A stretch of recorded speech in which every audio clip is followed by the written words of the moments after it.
What's up? What's happening on a Wednesday? Hump day? Unless you're Anthony, then it's Monday. That's Deep Cuts, but you got to listen to the show every day, so you get all the inside jokes. It's the Hoffman Show on the Team 980. Always live as well in the free Odyssey app. Streaming live on YouTube at youtube.com/@theteam980. See, I tell you guys every day, if you watch on YouTube or you subscribe to our YouTube page, you'll get an alert when the stream goes live every day. Right there, bang, bang, YouTube alert, Hoffman Show streaming live. Why? Because I'm a subscriber. But Anthony, considering I'm the one who starts the stream, I kind of already knew that. But unless you're me, you should subscribe, and then you'll know. All right, here's what we got today in terms of a starting point. Big, deep, giant breath. The Washington Post reports that the NFL has some concerns about Josh Harris's deal to buy the Commanders. They've got concerns. The question I would like to ask is, should we? And I, after reading the story, sending a few texts, say the answer is no. But let me get you the information, and then you can judge for yourself. So Nikki Javala and Mark Maskey posted this story last night, which, of course, is, for some reason, not on the WashingtonPost.com/sports homepage where I needed it. But the general crux is, like, this is a very unique, very, very unique sale, right? You've got the indemnity stuff. You've got multiple investigations, both league and federal. You have all kinds of different legal stuff that has to be worked through in terms of indemnity. And then you have the very large group of people that's trying to buy this. Now, in the story, it mentions that there are some minor financial holes in Harris's deal. And what I would tell you is this. Those holes can be covered fairly easily. There is a ton of money in this group. And I think there's some stuff that probably is going to come out in the next couple of days and obviously over the next couple of weeks as we get the full list of investors. But like Josh Harris and Mitchell Rales are rich enough to basically do this on their own, I think. I mean, their net worth is like $13 billion. I would hope so. That could come up with like 1.8, I think, of funding, 1.2 of funding, something like that. On the cash. And I would also remind folks that, as mentioned in the story, like Josh Harris is buying a team where they've already got $1 billion debt waiver to the owner. If they have to do a slight waiver to Harris and Rales and Magic Johnson and the other folks in this group to get rid of Daniel Snyder, I would not see that as a hurdle. They would like to get rid of Dan. Now, would they like to get rid of Dan and have everything be bulletproof and not have to worry about what's going on in Washington ever again? Of course. Of course. Are they looking to make exceptions? No. No, they would like, part of the reason you're getting rid of Dan is so you don't have to deal with all this stuff. However, he is so littered with issues and is so much the worst that if they have to figure out some kind of waiver to get this sale across the finish line and figure the rest out later, I think that they would. And in this particular case, considering Harris's extremely successful run at the top of the Devils in the NHL and the Sixers and his other sports holdings around the world, then, okay, we feel like we'll be able to get that all straightened out and get the money situated. And, you know, this brand, once it gets rid of Dan Snyder, is going to be printing money. So it would make sense that getting him out could help make up the financial windfall to make this team far more profitable and cover whatever waiver might be necessary on the front end. That part is me speculating, but it does mention a potential waiver in the story. What's interesting, though, is that as they work through all of this, there are potentially conditions that could be met that allow the process to go in phases, which is very different than any other transaction ever has been before. The story uses the word atypical. Reading from Maskey and Nikki's story, final ratification of Harris's tentative deal to purchase the Commanders would be contingent upon several issues being resolved. according to those people who spoke on the condition of anonymity because of the confidentiality of the sale and approval process. They cautioned that the timing of a ratification process arriving in such stages is fluid and depends largely on the progress of the discussions with Snyder's representatives. Honestly, what this feels like to me, as I read through this again for a third time, is the NFL putting pressure on Dan to get his act together and get to the negotiating table and figure this out. Whether Dan buys into that or whether he's just like, I don't care. I'm floating around Europe in my yacht. It'll get done when it gets done, and I don't really care because I'm losing a team, and it's not like I have anything to gain here. All I'm doing is just, I know my money's going to come eventually, so I'm just going to float around on my yacht, and you guys are eventually going to come to my terms. We'll see. But I imagine Dan is trying to get something on the Mary Jo White report. The NFL will say no, as they should, and they cannot back down from that. Because Snyder said, or Goodell has said they will release findings even if the team is sold. And then the indemnification of if there's a lawsuit against the team, if there's a lawsuit against Dan, will the NFL help provide legal cover for that? And the league absolutely doesn't want to, nor should they. I would imagine there is some type of indemnification that is reasonable, right? Hey, if I was still the owner, you would be with me on this. So if I get sued once I sell, will you still treat me as if I was the owner because it happened for things that happened while I was the owner? That is a reasonable ask. I would say, and if I'm the NFL, I would say if it's something we investigated and found you clean of, then yes. If you were hiding more stuff from us, then no, because that means you were a crappy partner and we're not going to do that. That would make sense on a very baseline level to me. I'm sure there are many lawyers listening who think that was the dumbest thing that's ever been said into a microphone. But then you also have the Eastern District of Virginia and all these different things. I don't know how that's ultimately going to be resolved. And the Post has been the ones all along going hard on the indemnification piece.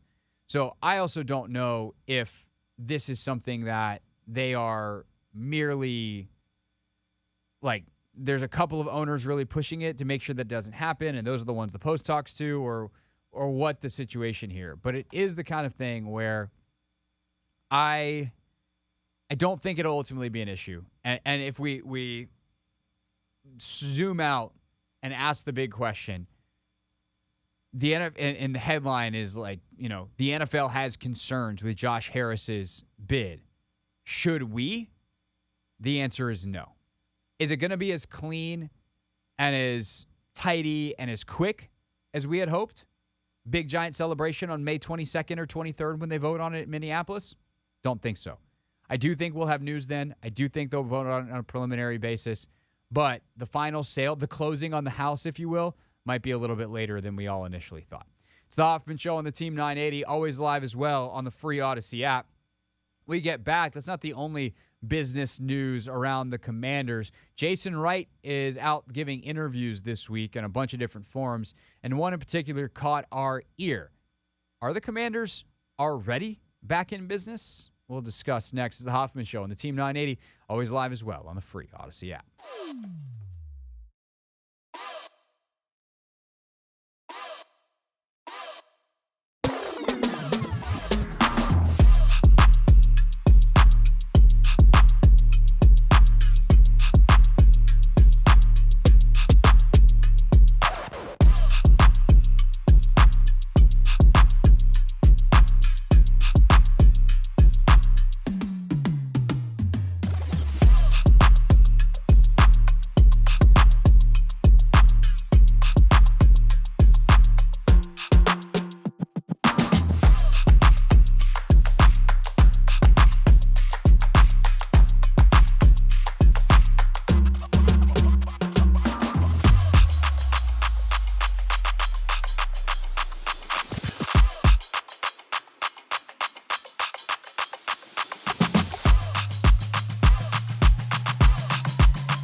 the Hoffman Show on the Team 980, always live as well on the free Odyssey app. Coming up later on the show today, Trevor Sikkema from Pro Football Focus, our buddy, our pal, joins us for Not My Beat at 5 o'clock, talking draft, talking Mandos on the field. We'll talk more about Commanders business in less than 60 seconds. Also coming up on the show, Jordan Poole. What are you doing, bro? We'll talk about the NBA playoffs coming up at the bottom of the hour. Never read the comments today, so your last chance if you want to go leave a comment on any of our videos on the Team 980's YouTube page, on my YouTube page as well, at Craig Hoffman. And then what else? How about one of the best young athletes in D.C. going to join us at 6:30? Pretty pumped about that. So we got a great conversation coming up later in the show. So, with that, though, back to the Commanders and the business at hand. See what I did there, Anthony? The business at hand?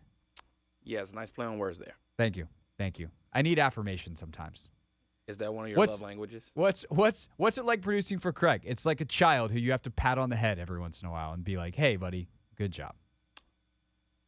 Well, I guess that's what comes with the job then, I guess.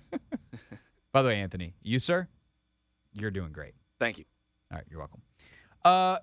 Anyway, apropos of none of that, Jason Wright he's done a couple of interviews this week. I don't know if he's at a conference or what the deal is, but he is on set with CNBC. I don't think it's from a conference necessarily because I don't think the Pat McAfee show was on a financial conference, but that is what another interview he did earlier this week.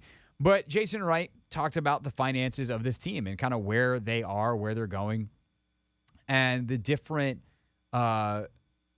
business opportunities that are coming with this sale and Dan ultimately no longer being in charge of the franchise. Now, Jason has, for the sake of his own job security, been a good soldier, and he's towed the line, I think, very well of the things he has to say because Dan Snyder technically is still his boss, and the things that are undeniably true about what is coming in the future.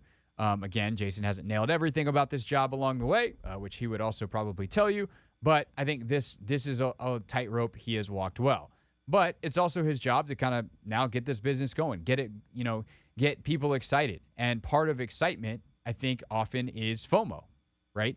If you feel like you're missing out on something, that's it makes you want to go to it. Doesn't matter what the thing is. You're just like, well, everybody else is doing it. I want to go do it. And whether this is an attempt at creating some artificial FOMO or legitimate is kind of the question here. But here's Jason Wright talking about the business of the Commanders since the sale was announced in November. Those of you on YouTube, I hit the wrong space bar, which means instead of getting Jason Wright, you got Anthony popping up because space bar is play, and it's also apparently put Anthony back on the screen. I need this computer. Here's Jason Wright. We've already seen some of that business momentum come back. When the sale was just announced, the process was announced last November, we sold what we would normally sell in a full season in annual suites. We made that in a week after we announced the sale. You made in a week what you would normally make in an annual season on pre-sales for the big money suites. That's right. So literally, big money fans are coming out of the woodwork anticipating a sale. Yeah, there's anticipation of this franchise returning to what it once was. I'm going to be honest with you. Specific to the big money stuff, I believe that. Like, it's important to understand kind of the landscape of how these things work in the modern sports environment. And this isn't exactly the most exciting sports talk radio that we'll ever do, but like a lot of you are, work in these businesses, so you get it, right? Big money law firms, accounting firms, consulting firms, big money everything that are these big companies in D.C., whether they're government adjacent or not, they often will use games to entertain clients, right? Like if you know someone who works for a big law firm, there's a great chance they've got some really nice tickets at Capital One Arena to Caps and or Wizards, right? And obviously, if you're the biggest of the big, you might do that same thing for the Commanders, except for the fact that taking people to Washington football games for the last at least decade, if not full-on 25 years of Dan Snyder's ownership, has been a terrible place to take people. It's not a good experience. The team stinks or is mediocre. And you're kind of saying like, yeah, cool, we support the that guy? Like, no, like people don't want to associate with them. And so what you want to do, obviously, is try to make the best investment possible. So it's not surprising to me, at least, that those same firms, those same places that have the big money, the big corporate spenders, are, because it's not like rich fans going to buy suites out because they're fans. It's companies. Like that's how that stuff works at that level. And if they know the sale is coming, even before it's announced who or when or whatever, you try to catch it on the old price. The price is going to go up as demand goes up. That's basic economics. And so, yeah, color me not surprised that businesses might have, upon hearing that Daniel Snyder was going to sell the team, immediately bought back in to having a suite at FedEx Field, to have that opportunity to take clients, to treat their employees that bring them and make them a lot of money, to a day at the game, to be able to work on their nonprofit and charitable initiatives. There's all kinds of different ways that corporations use those suites across sports, but that's who's buying them. And if they could get in before the price went up, as soon as that sale was announced, and especially if they had a relationship with someone who used to be their salesperson, or the Commanders and reached out to them trying to get them to come back, and it's like, well, now, hey, you called me with that offer. Is that still on the books? Yeah. And 3 days later, it's like, oh, but damn, we shouldn't have sold him that, because now we probably could have made more money. I don't know how much that happened, and the 3 days is like a purely hypothetical thing. I'm making this scenario up in terms of details, but like on the whole, that had to have happened. That would be very silly if it didn't happen. So I believe Jason in that front. But here's the but. If you could sense one was coming, what does that mean for the quote-unquote real fans? And I'm not saying that people that necessarily run, like, you can be rich and work at a corporation and also be a fan. Like, congrats, you were successful professionally. But the real fans, if you will, where you're buying your ticket for yourself and your family, not on behalf of your corporation with your big giant corporate credit card that has no limit, what about those folks? What about the interest in actually getting a family of four to a game and the ability to get a family of four to a game, or 5 or 6 or 3 or 2, right? Getting college kids out to games, and that generation of fans that has been lost, including, frankly, my generation. Can you get the young professionals, the 30-somethings, the mid to late 20s folks out to games? Can you make FedEx Field, until you can finally replace FedEx Field, a place that people actually want to go and hang out and do stuff at? AKA go to a game, but like, hey, we're going to go early, we're going to tailgate, like, we're going to do the whole NFL fan thing. Because the product on the field is obviously going to be the single biggest factor in driving that, without question. If you build it, they will come, and it is a really good football team. But if you can make, one, you've gotten rid of the embarrassment factor. I guess that's 2. Like, 1, how good is the football? 2, can you go to the game without having to, like, kind of be embarrassed about the fact that you're going? That's gone with Snyder gone.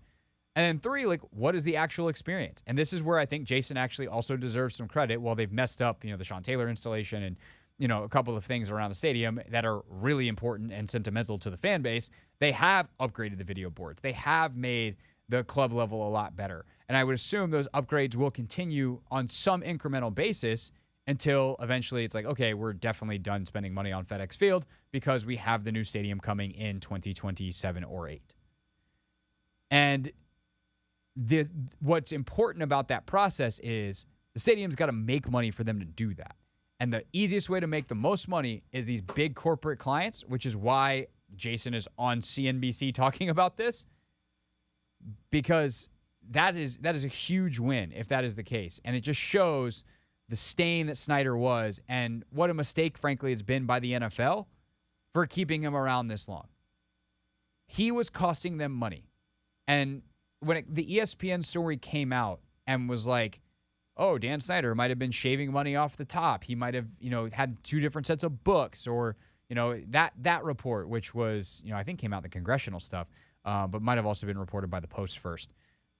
Point is, even if you take away any illicit type of stuff, any allegations of misdoing and and intentionally taking money. Dan's incompetence and malfeasance, the stain he has left on the franchise, has been costing the NFL money all along. And this is why I didn't get them kicking him out at any opportunity they had, especially back in 2020 when the initial Washington Post report and New York Times reports came out about misconduct. He has been costing them money the whole damn time. And this is just more proof, because when he's gone, look, the money's back.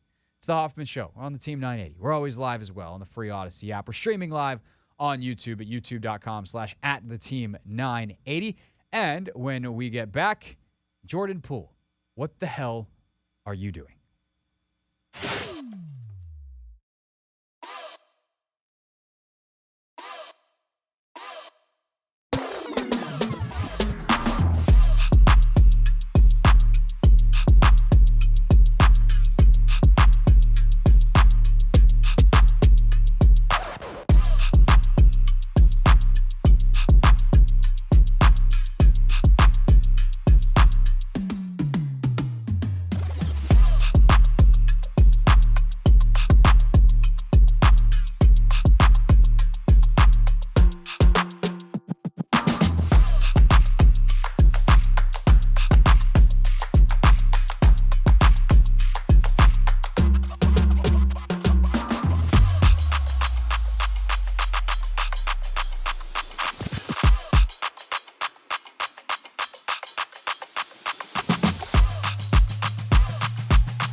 The Hoffman Show on the Team 980, always live as well on the free Odyssey app. Hope you're having a great Wednesday. And we have a very special guest who I didn't know was coming on the show. Anthony didn't get a chance to tell me before we went to break. So we are talking about the NBA playoffs. We are going to talk about Jordan Poole and that shot last night. But you don't just have to hear me yap about it. We got Tony Massenberg with us. Tony, what's up, man? Welcome to the show. Thanks for having me, man. Thanks for having me. Always a pleasure. So last night, Warriors have a furious comeback. Very fun to watch Steph and Clay do their thing. Jordan Poole has a nice game. He's 6 of 10 going into what ultimately is the final possession. But then he kind of casually takes about a 31-footer with the Warriors down 3. If you are someone not named Jordan Poole on the Warriors, how are you feeling as that shot leaves his hand? Well, at the press conference, you're going to say you support him on the shot. But in the locker room, I think you're going to say, I had a couple of issues. Number one, my first issue was him taking the shot, when he took the shot. The timing of the shot I thought was bad. But at the end of the day, worse than his shot was, I'm looking at Steve Kerr, and I'm saying to myself, when you see Steph get trapped in the corner, when you obviously see that the Lakers are going to force the ball out of his hands, I'm thinking that you take the time out and try to draw something up to get either Steph Curry or Klay Thompson a good shot, at the rim, not one where you're coming down and the Lakers have essentially walled off Stephen Curry to the point where he has to give the ball up because he's literally 40, 45 feet away from the rim. And then he gives it up to Draymond Green, who is a non-shooter who was, 38 feet from the rim. And then he passes it to Jordan Poole, who, as you say, ends up, wide open for a reason, I might add, because, I'm sure the Lakers, if they're going to roll the dice on who takes a 31-foot shot to put the Warriors back in it, they're going to choose Jordan Poole over Steph Curry any day of the week. But I honestly thought the Warriors should have called a timeout once it became clear that the Lakers were forcing the ball out of Steph Curry's hand. So that's the thing, though, Tony. Like, he's 6 of 10 in the game on threes. Jordan Poole's an excellent shooter. To me, it's the timing and the just super casual nature with which he did. Like, at that point in the game, it's also do you have the awareness of where you are on the court if you're Jordan Poole? Like, why isn't he 27 feet ready to catch and shoot versus 31 feet? There's no one in front of me. There's 8 seconds left. Might as well throw this up. Is that the kind of conversation you're having with him today more than you're not allowed to shoot? That should have been Steph or Klay. It's not that he's not allowed to shoot because let's be honest. We've seen Jordan Poole knock down 30-foot shots before. I mean, that's how he got the contract. That's how he got, an extension because he made a couple of shots like that last year at crucial times. Long shots, 28 feet, 30-foot shots. He made those shots last year. But for me, the timing was bad on the shot. And as I said, I would have liked to have seen Steve Kerr draw up a play to get either Steph Curry, first option, or Klay Thompson, second option, the chance to make that shot if you're going to end up taking a long shot, which they probably would have had to end up taking a three-pointer. It's just a matter of, how long that shot was going to be. But to come down in the middle, to come down in sort of a frenzy kind of way, where the clock's winding down and the Lakers make a conservative effort to force the ball out of Steph Curry's hands. That was strategic on Darvin Ham's part, on the Lakers' part. And so I thought, from a strategy standpoint, Steve Kerr could have called a timeout. He had 2 timeouts remaining. He could have called a timeout at that point just to get something set up to where they could have gotten a better look. Tony Massenberg with us, analyst, NBC Sports Washington, longtime NBA veteran here on the Hoffman Show. So the other obvious dominant storyline from this game is how good Anthony Davis was, defensively especially. He's been so incredible in these playoffs. The offense is coming on, even to a point last night. Monster first half, quieter in the second half, but 23 rebounds. How much confidence do you have in him to be able to keep that up versus your confidence in the Warriors to be able to make adjustments and limit his effectiveness enough? Considering, again, we're talking about a one-possession game with 10 seconds to go. All they have to do is shave the margins and play in a similar level offensively, and they can win. So where's your confidence slider at? Anthony Davis continuing, Warriors able to make an adjustment? If I had to roll the dice on one of those two things, I'm probably going to say the Warriors making an adjustment because I haven't seen AD sustain this high level of play for an entire series. And sometimes it's been due to injury. Other times it's been due to the fact that he just seems to have really high lows and highs and lows and peaks and valleys in his performance where you don't know what you're going to get game to game. And I expect the Warriors to make a slight defensive adjustment on him to maybe try to make his life a little more difficult. Maybe Looney becomes more physical with him. But listen, when I look at the front line of the Golden State Warriors, they don't have anybody to guard Anthony Davis. They don't have an athletic 7-footer or a 6'10" guy who's quick enough and strong enough to really affect him physically. He's going to go by Kevon Looney anytime he feels like it. He's going to shoot over top of both Kevon Looney and Draymond Green anytime he feels like it, because neither one of them are big enough. And at the end of the day, if they choose to play him like they played Sabonis in the series against the Kings, they're going to get burned because AD's going to knock those shots down. And so can AD keep up the offensive performance? I absolutely think that he can. The question is, will he?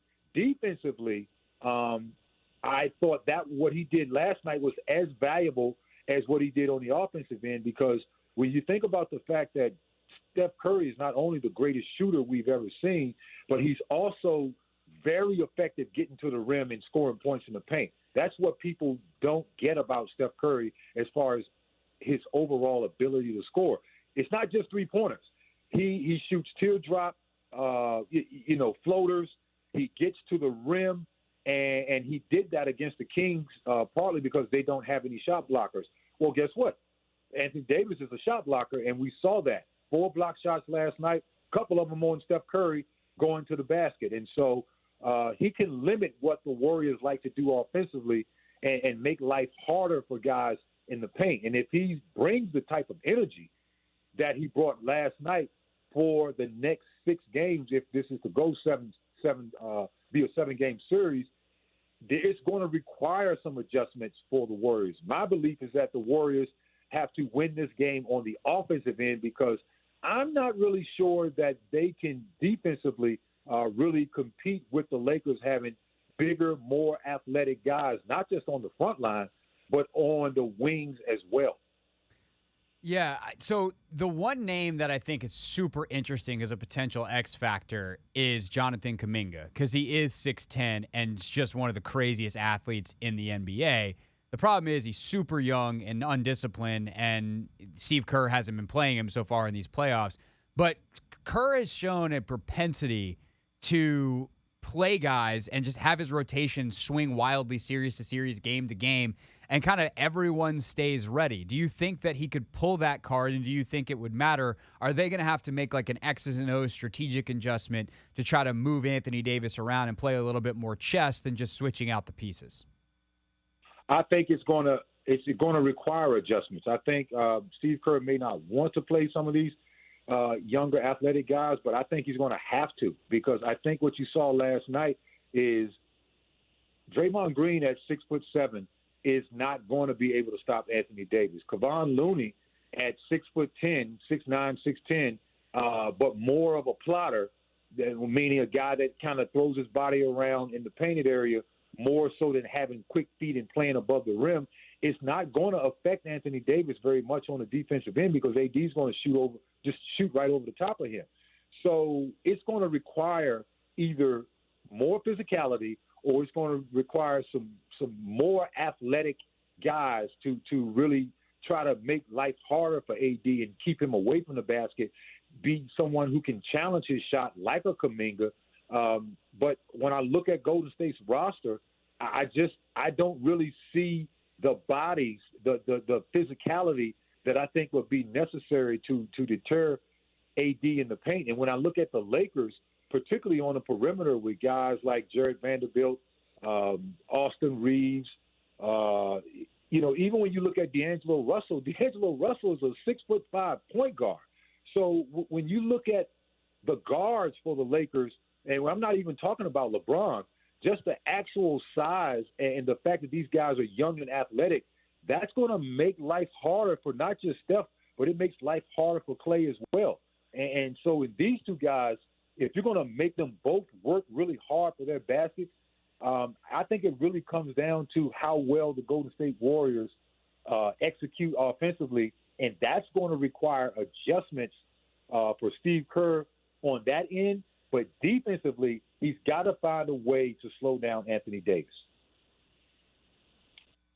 Tony Massenberg with us here on the Hoffman Show on the Team 980. So one of the things that I posited yesterday, Tony, as I was talking through the strategy and the matchups and everything in this series, it sounds counterintuitive because you'd like to just stick Anthony Davis in a corner and make him babysit someone and be away from the rim, and that's just not going to be possible because they're gonna stick him on someone who's going to be involved. But if I'm Kerr, one of the things that I would mess with, and I'm curious what you think of this idea, is actually involving Davis in the pick and roll a lot to try to open up.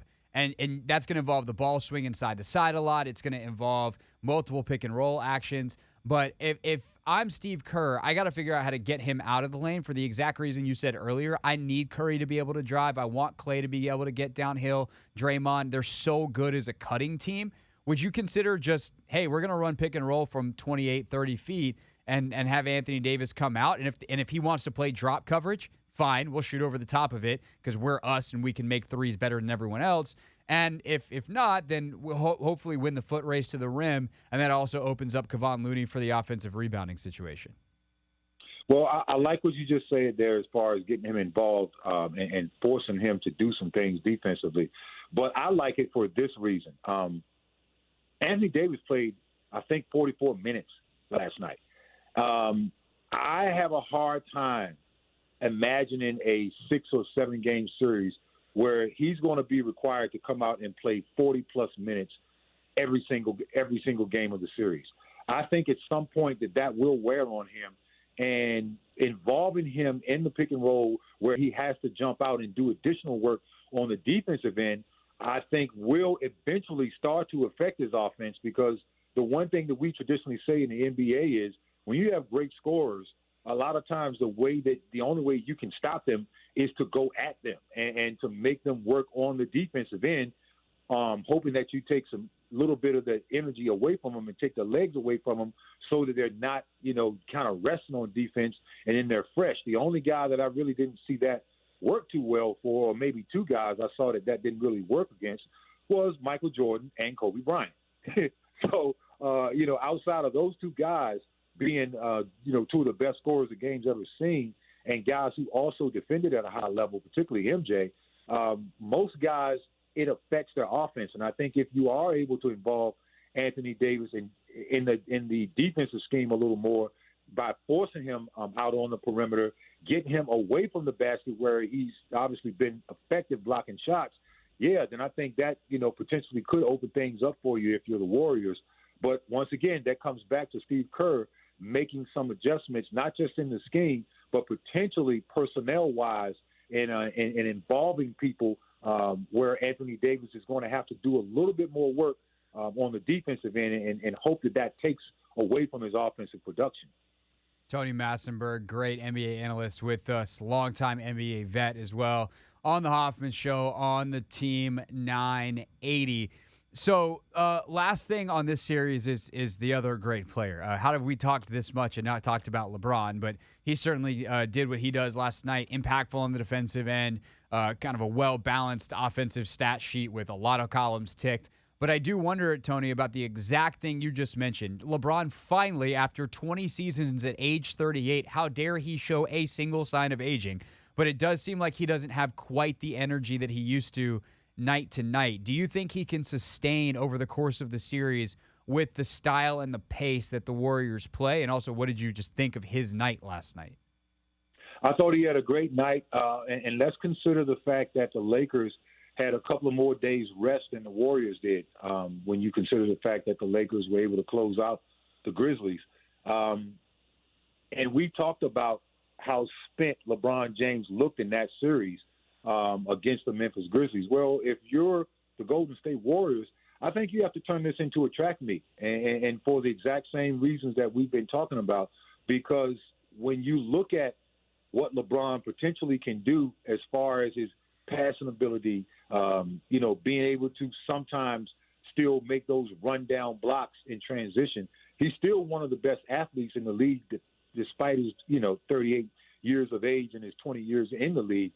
So the more you can turn this into a track meet and make it less about grinded up basketball, I think that's what you have to do if you're the Golden State Warriors. And I think the formula last night, when you looked at the Warriors, I'm looking at a little bit of residual, wear from that series against the Kings, where you saw the Kings really kind of run the Warriors a little bit. Well, I think the Warriors have to now turn the tables and look at the Lakers and say, hey, you got bigger, more athletic guys, but, we need to run you guys because that's where we flourish. When you look at the Golden State Warriors, they flourish in transition. They're great at cutting off of one another and getting some easy baskets. That has to start happening for the Warriors, because if they have to continuously work as hard as I saw Steph Curry and Klay Thompson work for those baskets last night, it's going to be tough for them to overcome the size that the Lakers had, the size advantage that the Lakers have on them, not just on the interior, but on the perimeter as well. Yeah, definitely. And I think you saw that last night. Draymond, as soon as he got the ball, especially early in that game last night, was off, like with extreme pace. Kerr said it after the game, too, that even though they lost, like they had that great run to make it interesting late, and he thinks that they were the fresher team down the stretch. So you'd have to imagine as the series wears on, that could easily become a factor. As for the other series that played last night, Miami, New York now 1-1. And if you're Miami, you undoubtedly feel great going back. You split the games in New York and you almost won game 2 without Jimmy Butler. What do you make so far of this series? And if you're New York, like, how concerned are you that what I just said that makes Miami feel good is also true on the reverse end for you? Well, similar to the Los Angeles Lakers and the Warriors on the perimeter, Jalen Brunson is the guy that really makes the New York Knicks go. And Jalen Brunson is barely 6 feet tall. They list him at 6'1". I'm gonna say he's closer to 6 feet. And when you look at the Miami Heat, they got a lot of size on the perimeter and athleticism as well. And that's making life a little bit tougher for him. When I look at that series, you harken back to the Lakers and the Warriors, where AD is really the X factor for the Lakers. Well, I'm looking at Julius Randle being the X factor for the Knicks. And the fact that you didn't have your best player in Jimmy Butler for the Miami Heat last night, and the Knicks struggled mightily to win that game, that's the reason why you should feel good if you're the Miami Heat. If Jimmy can get over that ankle and not have it affect him, I got the Miami Heat coming out of that series simply because I think when you look at both rosters, Miami is ascending right now. You get this feeling that Miami is just getting better game by game, that the depth in which Spoelstra can call on, the number of guys that he can call on to come in and be effective has increased. Guys are getting more confident. They're gelling as a unit. Whereas when you look at the Knicks, you have to start to wonder if they've already peaked or if they have any room left to continue to improve in this series. And I'm not sure. Jalen Brunson doesn't look the same in this series as he looked in the last series. And I say that's because of the defense that the Miami Heat is playing. And when I look at Julius Randle, he's been inconsistent. And if that's going to be the case where, he's not going to be able to have those big scoring outputs on a nightly basis in this series, then I think it's going to be tough, because once you get past him, you don't have a lot of scorers. R.J. Barrett is a guy that's really stepped up and enabled the Knicks to be productive offensively at a high level, but he's also been consistent over the course of the season. And so if these two guys, have off nights, and combined with the fact that Jalen Brunson hasn't been the same in this series and may not be the same just based on what Miami is doing on the defensive side of the basketball, then you have to be worried as a Knicks fan. But when I look at Miami from a team standpoint, the philosophy of defense first, team basketball, and the traditional Miami Heat that struggles to score points all of a sudden is knocking down three-pointers, is getting backdoor cuts, and is playing a really enthusiastic brand of basketball on the offensive end. And they're being led by a guy in Jimmy Butler who is, turned into playoff Jimmy once again. and I think that just instills a lot of confidence in the team. So I'm looking at Miami right now. They seem to be ascending and getting better, and right now the Knicks are looking a little bit stagnant. So if that doesn't change, I don't think this series will go 7 games in favor. I don't think it'll go 7 games. It'll be the Heat, in 5, maybe 6.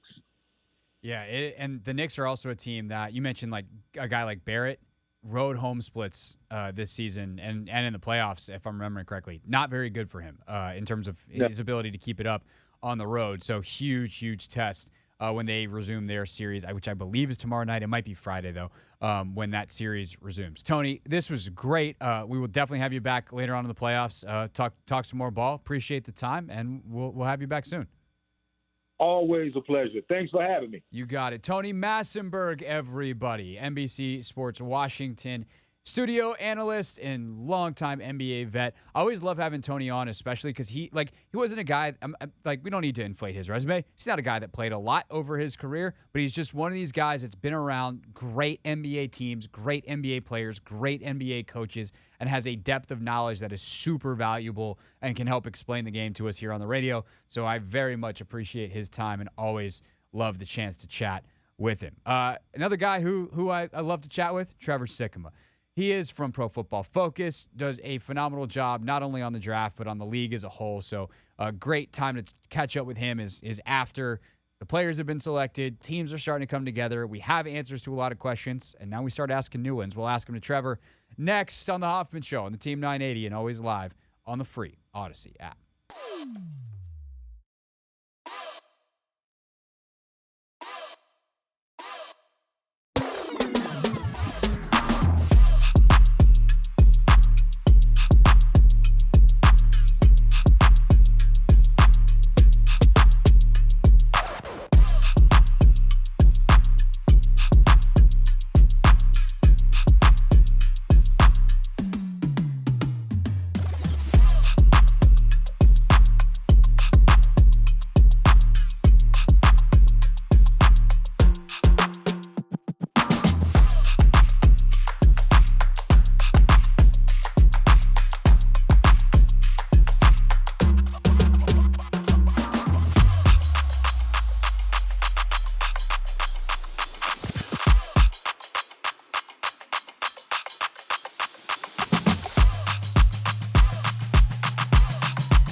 The Hoffman Show on the Team 980, always live as well on the free Odyssey app. Coming up at the top of the next hour, never read the comments, so your last chance to get all your comments on all of the things that we have posted on our YouTube page in now. But right now, it is time for Not My Beat. Today's top story from the perspective of someone who's there. You are looking live. This just in. Not My Beat.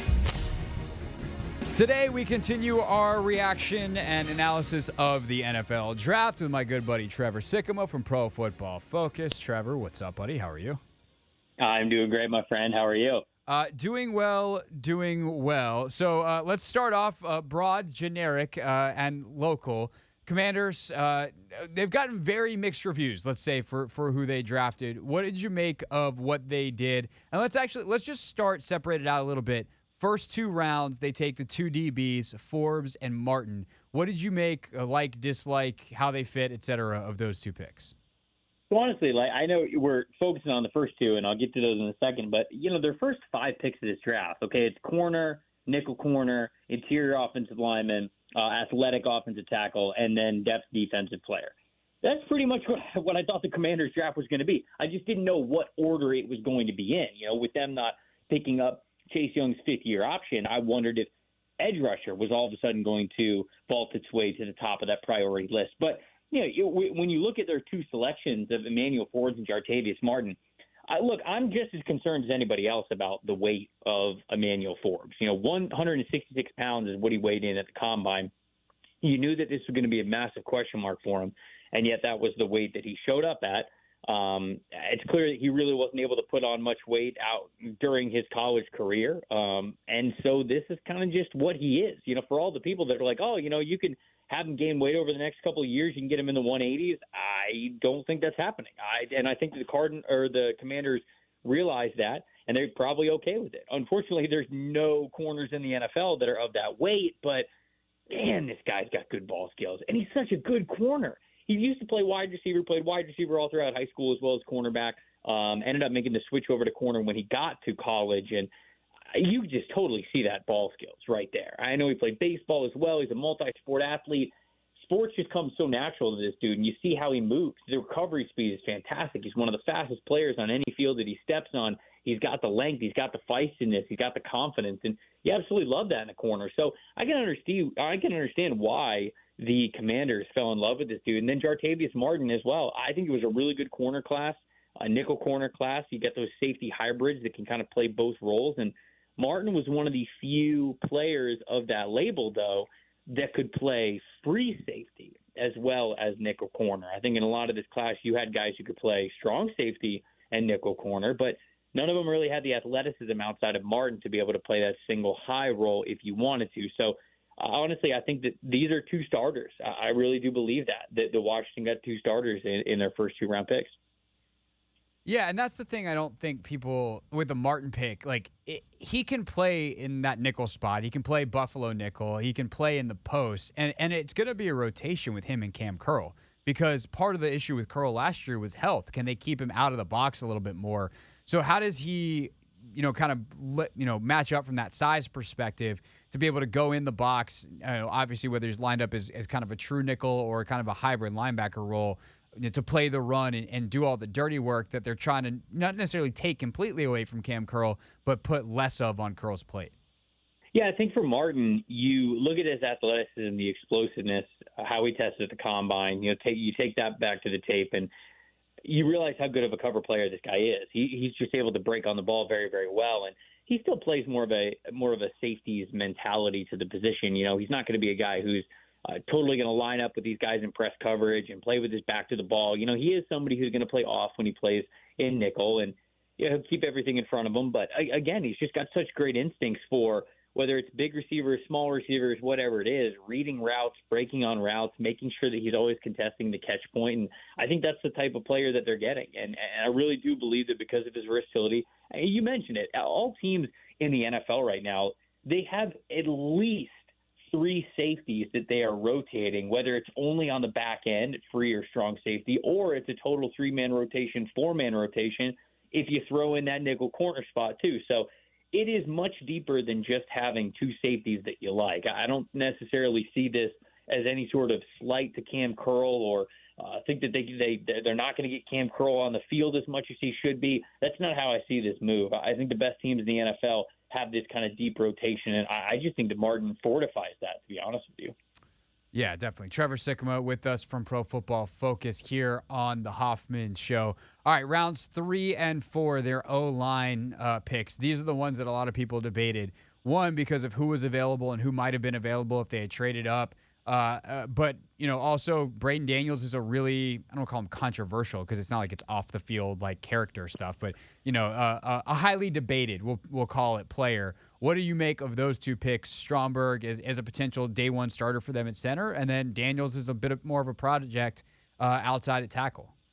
Yeah, I think that's you correctly identified what they're going to be for this team. I think that Stromberg can compete for an interior offensive line starting spot for them at that center position. You just also have to be realistic with where you're drafting him, right? Every fan base wants to get starters basically throughout the first 4 rounds, but you just have to be realistic about where you're taking these guys. The Commanders were clearly okay with going after the 2 secondary players first. Therefore, you're going to have a little give and take, a little pros and cons with the guys that you get the further down the line you get in the draft. So 3rd round, I still think that you can definitely get a quality starter along the interior offensive line, and I think that Ricky Stromberg can become that for him. I don't know if he will, but I think he can. Daniels is, like you mentioned, he's more of a project player. He's more of a guy who is an athlete, or I should say an athletic offensive tackle who's still trying to figure things out, and I think the strength profile of the pro game is going to take him a little bit of time to get acclimated to, and he wasn't going to be a guy who's going to start right away. If you wanted a starting offensive tackle, you'd have to pick him at 16, and to be honest with you, there was only one left on the board at that point. It was Anton Harrison. All the other top offensive linemen that you would have considered starting offensive tackles were off the board. So that's I think that it was really just Washington saying, hey, we're not really going to trade up in this draft, or at least they didn't make a deal. Whether or not they were talking about it behind the scenes, I'm not sure. But they were comfortable at 16, and being comfortable at 16, they had the defensive back rated ahead of the last offensive tackle that was there. So, when fans kind of say this or that about what their team should have done, I think that sometimes mock drafts go into that, right? We have a lot of mock drafts that read offensive tackle going to the Washington Commanders, and then when that doesn't happen, you almost feel, I don't want to say resentment, but it's just kind of like a shock to you. Then all of a sudden you look at the draft poll and you go, wait a second, this doesn't look as good because the offensive tackle didn't come off the board first. But if that was your preference, you're probably not going to be as happy with this haul, but clearly this is the way that they wanted to go. Those are the positions that they prioritized, and this just happened to be the order and the way that they played the board as it fell to them. So the 2 other names that have been mentioned for them at tackle, I think they would have loved to trade up for Matthew Bergeron, but as we learned from that behind-the-scenes video the Cowboys put out today, Bergeron was being considered as a late first by some teams, which is, hey, as a Syracuse alum, let's go Orange. But that's certainly a lot higher than the media folks had him. But more realistically for them at 97, if they had thought, okay, we can wait on Stromberg and maybe get him at that 118th pick, 16th pick of the 4th round, could we have waited there and taken DeJuan Jones or Carter Warren, who ultimately goes 2 picks after Daniels, offensive tackle out of Pittsburgh, but he has a pretty significant medical situation he's coming off of. Tore his ACL, only played 4 games last year. What do you make of those 2 prospects and some of the information that you've learned, not only in the lead up to the draft, but some things that have come out post-draft? When you say 2 prospects, you mean Bergeron and Warren? No, DeJuan Jones and Warren. Oh, okay. So, yeah, Warren, I figured that he was probably going to go that late. He's got starting potential on the offensive line, but you mentioned he's got some medical things that I think everybody kind of figured out on the outside. And so, yeah, he was an option around the area in which he was selected. But, I think the medical things were holding him back. DeJuan Jones was kind of the story of the draft, right? A lot of people would say, oh, he's got first-round tape. He's just so uniquely big. But I had kept hearing throughout the process that he was turning teams off. I don't think teams were thrilled with him at the Senior Bowl when he opted to just not practice the last 2 days. I mean, we have seen this before. You know, we saw it with Jermaine Johnson as soon as what was last year, and Jermaine Johnson was still a first-round pick. Jermaine has 2 incredible days at the Senior Bowl, and they practice for 3 days. So 2 out of the 3 days he practices and he plays incredible, and then he goes, hey, you know what? I've kind of shown these guys everything I need to show. I've competed really hard for 2 days. I was the best guy on the field for 2 straight days. I'm going to make sure I don't get injured and ruin anything for myself. And I think that that's understandable. But when you really only participate in 1 practice and then you say to yourself, no, I'm good, actually, I think NFL teams don't like that. And that was the response that we got. I think that was something that really hurt his stock.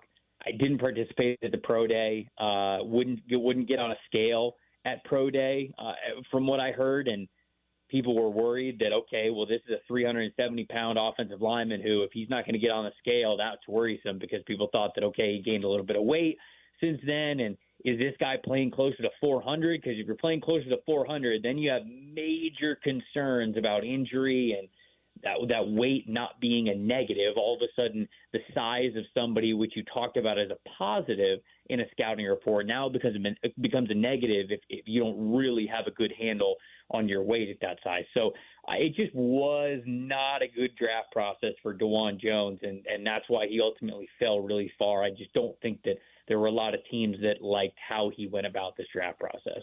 Sounds like you and I were hearing the same things. And I think it pro days even, or not pro days, it like top 30 visits and stuff, or seeing some stuff and hearing some stuff that like he would cancel out on some of those visits because the teams were going to want to put him on a scale. And he was like, yeah, I'm not doing that. And so if that's the case, like no surprise that he falls to the 4th round. And I'm not going to criticize the Commanders for basically, like, the decision at that point is, do we think that Braden Daniels can gain the weight and strength that he needs? And do we trust that ability from a guy who's like a 4-year starter, team captain, et cetera, versus DeJuan Jones keeping the weight off when he can't even keep it off for more than Senior Bowl week?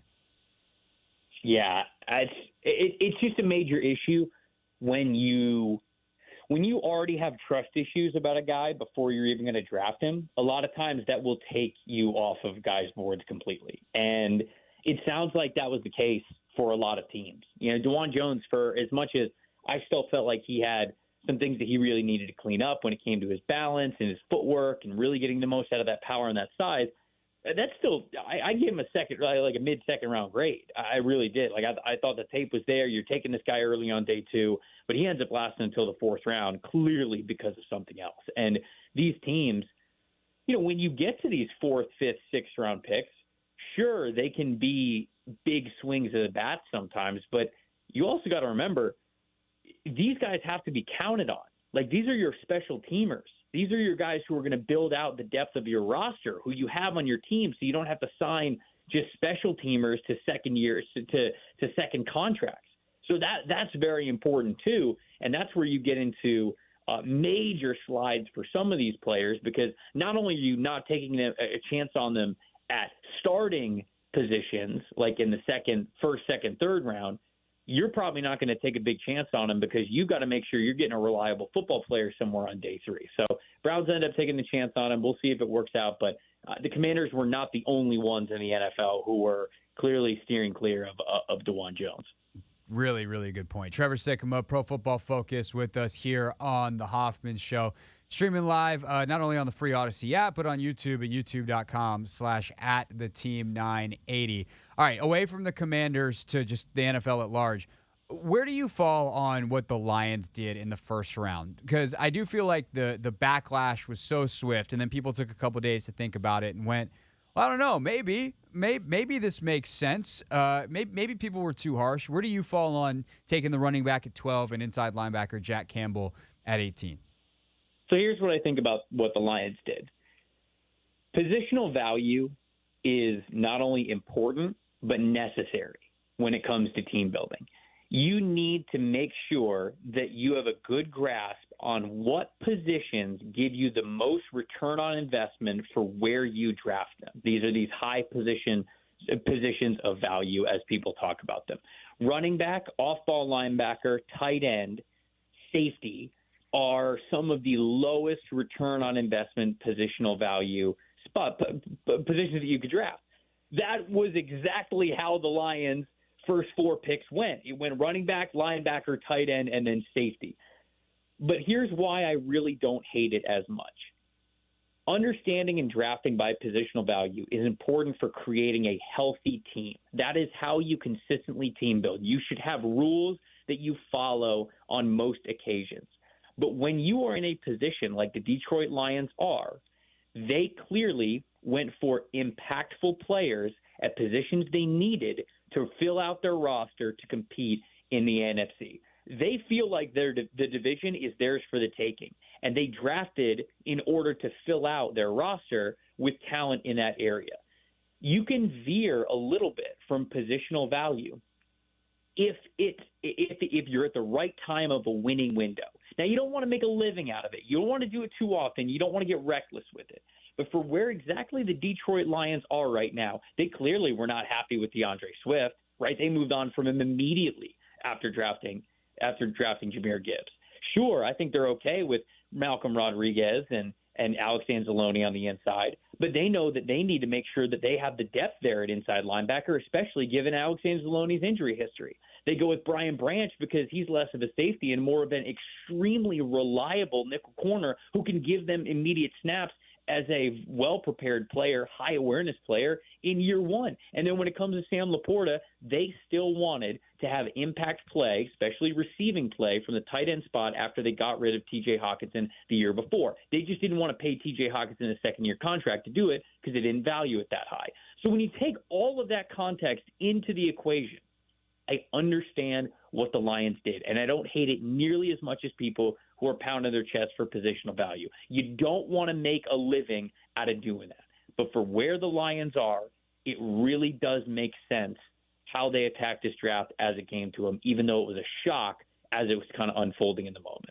Yeah, we did like pass fail grades on Friday, and we failed the Lions on the show, and I kind of regret it because with Gibbs too, like, he's such a 2023 NFL running back in that he's not actually a running back. Like, he will line up in the backfield, but he will also line up in the slot. Like, he's going to be a guy that touches the ball 15 to 20 times a game for them, and that's going to score a bunch of touchdowns. That's a guy that probably is worth the 12th pick.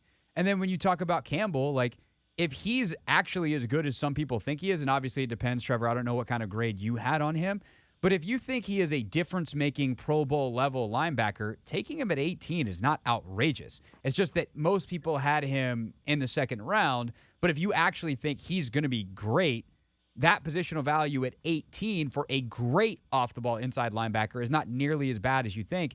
And at that point, it becomes kind of playing the other side of the coin that you were talking about. A positional value is knowing that everyone else is going to zig. And if you zag, you can exploit a market inefficiency. And to a point with the quality of talent that I think the Lions got with these picks, it feels like that's what they actually did. Yeah, and here's the other thing about – because Jack Campbell's the one that I think is the biggest reach. Because I think on paper, a lot of people gave him a second or third round grade. There weren't a ton of first-round grades on Jack Campbell, I don't think. But there also weren't a lot of true off-ball linebackers in this linebacker class.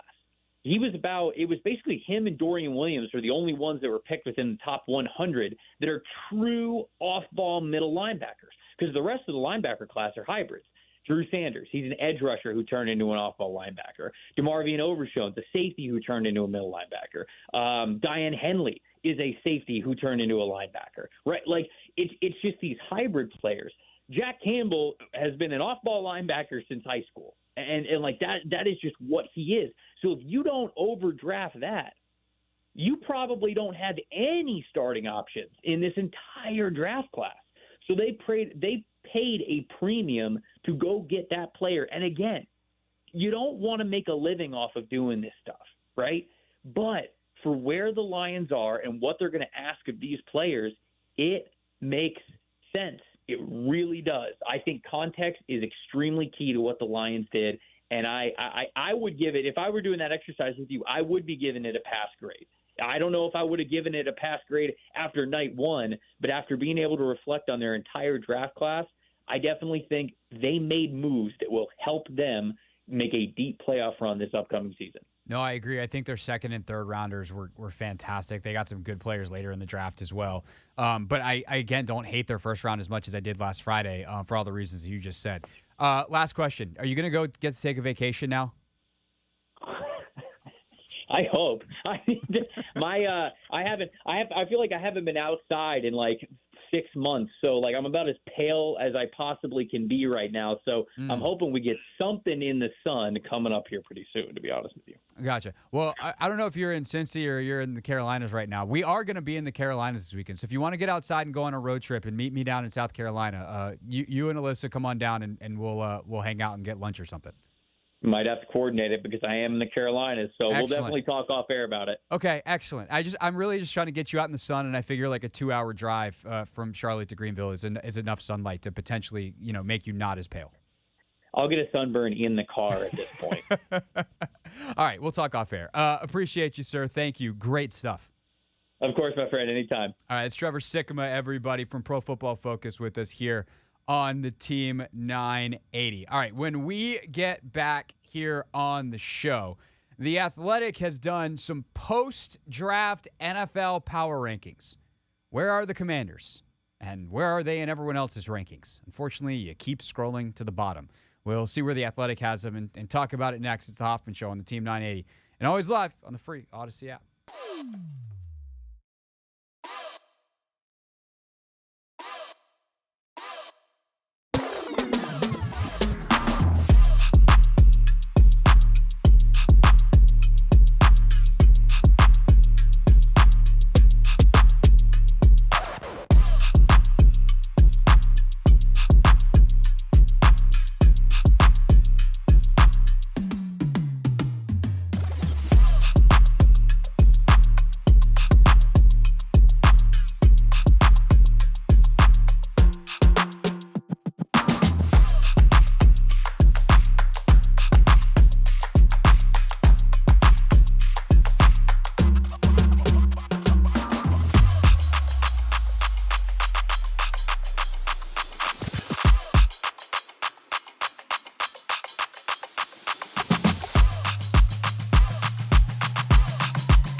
Hoffman Show on the Team 980, always live as well on the free Odyssey app.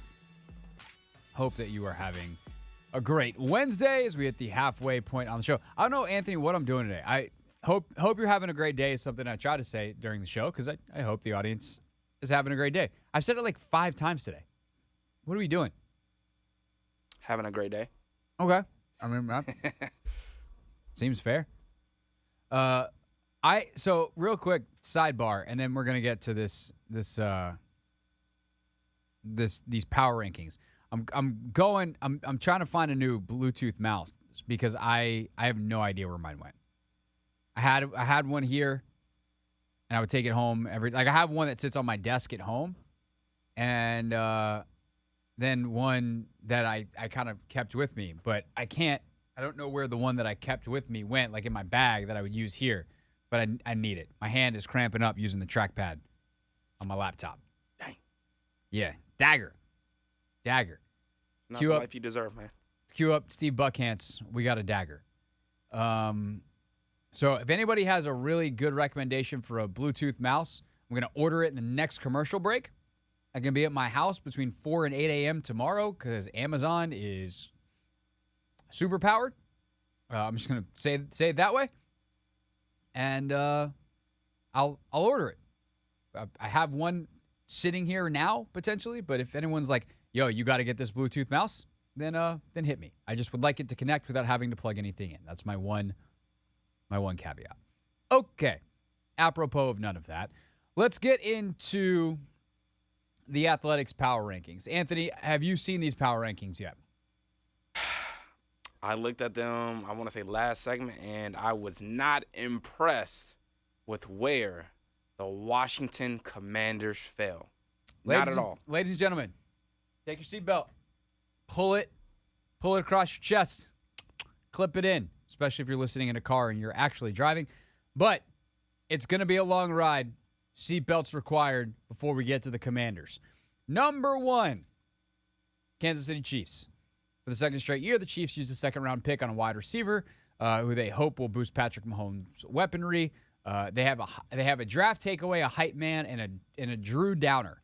As this was written by, I don't know what the Drew Downer is. What's that all about? I don't know. They just do a downer everyone, and then they have a.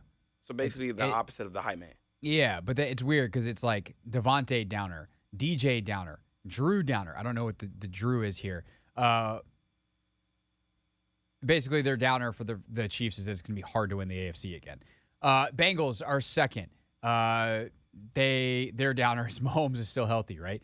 But they've obviously done a great job with their draft picks over the years. They've done a great job, obviously, securing the fact that they have Joe Burrow and will ultimately probably sign him to extension. Great. Eagles are third. Bills are fourth. Jacksonville is fifth. That is high for the Jags, but I don't hate it.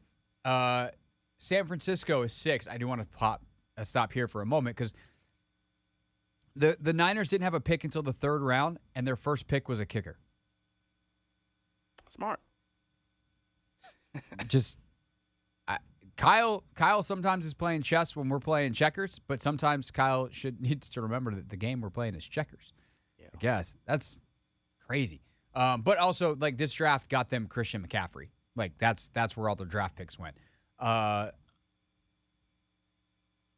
So they they were the last pick in the or Dane Brugler had them last in his rankings because they didn't take a starter in the first 3 rounds unless this kid's going to start for them a kicker, which I guess if they took him in the third round, he will. Anyway, moving on. Ravens, 7th. They obviously have Lamar signed up now, which is good for them.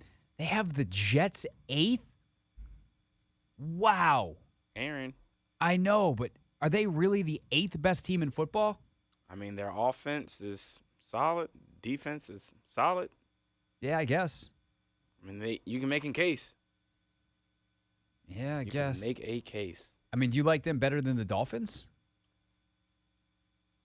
I don't. I I mean, I think Tua still has a lot more to prove. Yeah, he's got a lot to prove, but I don't know. Rodgers wasn't exactly Rodgers last year. Yeah.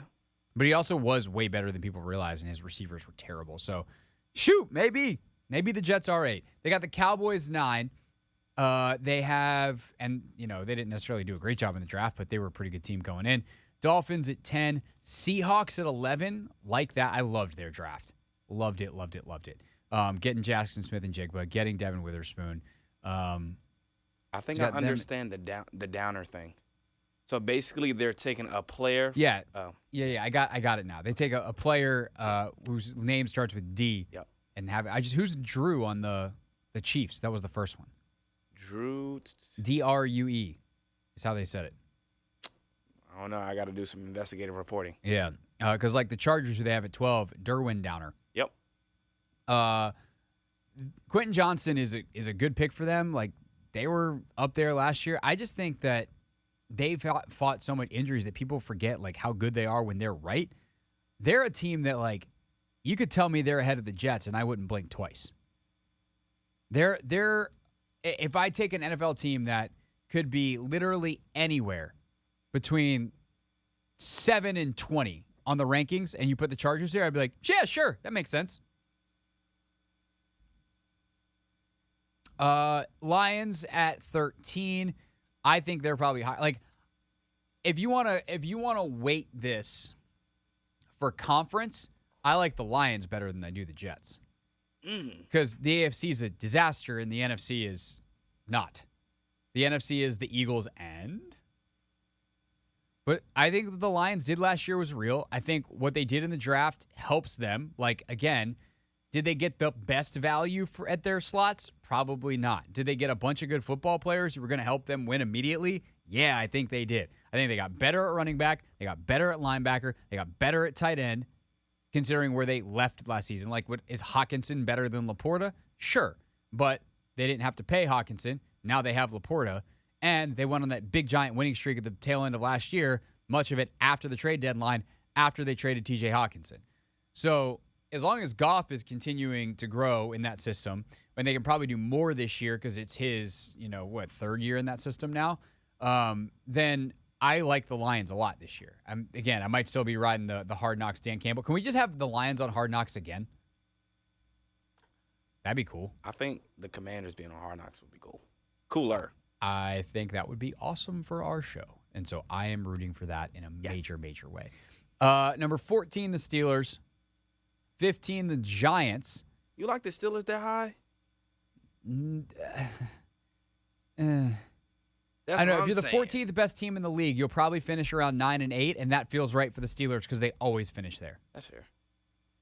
I mean, the thing is, they got Pickett in year 2. They got a bunch of receivers that seem to always they always seem to have one who's awesome, and they have a couple that I think are intriguing. And TJ Watt, when he played last year, they were a completely different football team. Man. And so it comes down to, is TJ Watt healthy? If he is, the Steelers could win 10 games. If he's not, then they could win 6. I should say, they will win 8 because Mike Tomlin always wins 8. But they realistically could not be, they're just not sexy at all, but they'll just figure out a way to win 10 games because that's who they are. So, yeah, I don't hate that, actually. Giants, Minnesota at 16. I mean, I really like the Jordan Addison pick. They didn't trade Dalvin Cook. They were I know the point differential wasn't very good last year because they got blown out in a couple of games. There are very few losses, and they barely won a bunch of wins.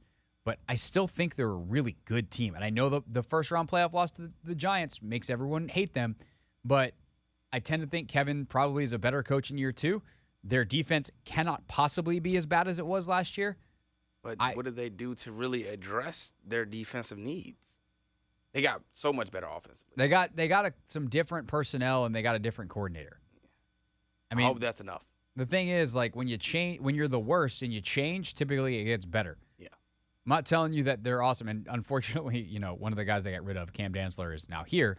But he's going to be the 4th or 5th corner here. He was starting there. So there's that. Browns at 17, Saints at 18, Patriots at 19. Where are the Commanders? 20 Packers, 21 Falcons, 22 Raiders, 23 Rams. Yikes. 24 Carolina, 25 Denver, 26 Chicago, 27 Washington. 27. Wow. 27. So here's what's going to happen. First, I'm going to tell you what's trending. Then I'm going to tell you why these rankings stink. Here's what's trending on the Team 980. MVP, Joel Embiid is back tonight for the Sixers as they take on the Celtics. That is the only game in the NBA tonight. It's an 8 o'clock tip on TNT. The NBA playoffs shift to ESPN tomorrow, where the Warriors and Lakers will play game 2, and then they got a couple of games on Friday. Cubbies in town tonight, 7:05, first pitch against the Nationals. That over on the Team 980. We're also just a couple days away from the Mystics starting their preseason. Washington Spirit in action this weekend against San Diego, which I mentioned that so far away here on a Wednesday that the Spirit are playing on Sunday or Saturday because their star, Trinity Rodman, is going to join us coming up in 45 minutes at 6:30. That's what's trending. I'm Craig Hoffman on the Team 980.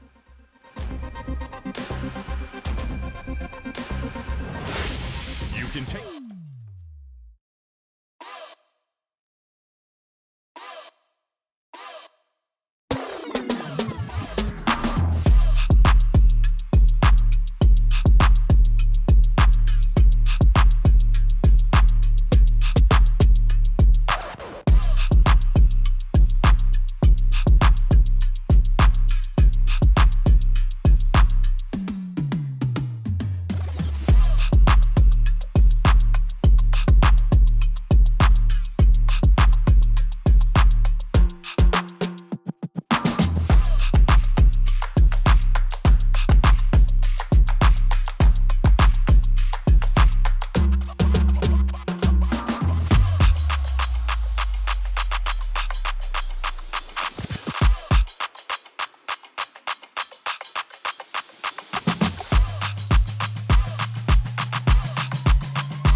It's the Hoffman Show on the Team 980, always live as well on the free Odyssey app.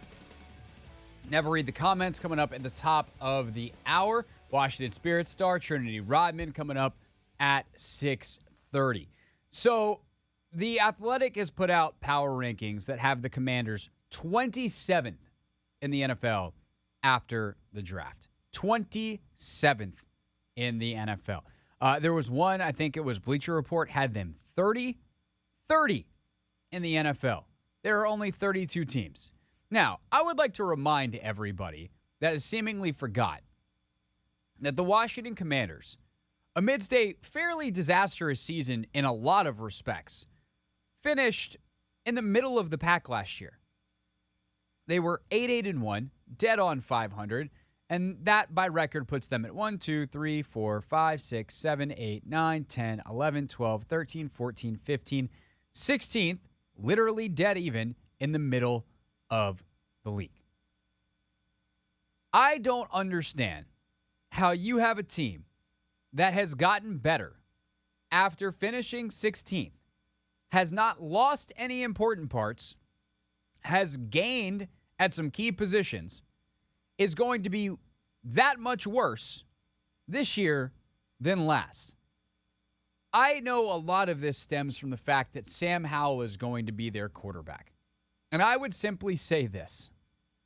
Carson Wentz was so bad last year that if Sam Howell is merely competent,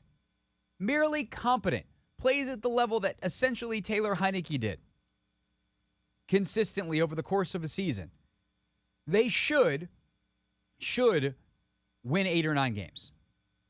And that's not even counting the fact that Sam Howell might be good. Now, he might also be bad. He might throw many interceptions. He might make many bad reads. He might get knocked out, in which case, actually, they have Jacoby Brissett, who was a top 10 quarterback in the league last year by QBR. So maybe there is a floor underneath them. Oh, but their offensive line, they didn't address it. Oh, you mean the one with 4 new players? Oh, but they had a lot of issues last year offensively. They just can never put it together. Oh, so they brought in a completely new system and a new guy to coordinate it, who's been the offensive coordinator for 4 of the last 5 Super Bowls? That guy? How many rings he got? I'm not telling you this team's going to be awesome, but the disrespect is hilarious.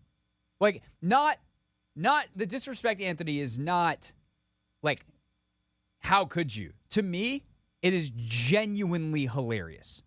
Like, there are certain things that people say about sports where I instantaneously know they have no idea what they're talking about. Where they just don't, their opinion is not really worth listening to. And I realize here I am giving these rankings attention. And I'm kind of singling the Athletic out here, though, because a lot of other folks are doing this as well. But the idea that they're not going to be a better football team than the Chicago Bears, who I think could be a lot better, is laughable to me.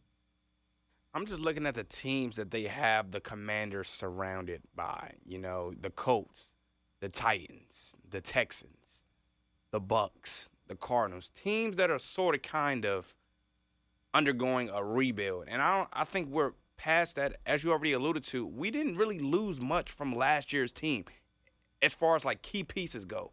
Yeah, we might be losing Norwell. Yes, we cut Carson Wentz.